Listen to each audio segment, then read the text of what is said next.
If your iPhone messages are failing to send, here are some quick fixes you should try.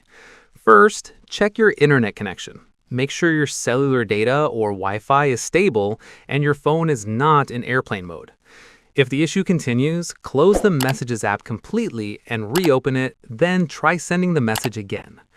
Next, toggle airplane mode on for a few seconds, then turn it off. This refreshes your network and often fixes iMessage not sending issues.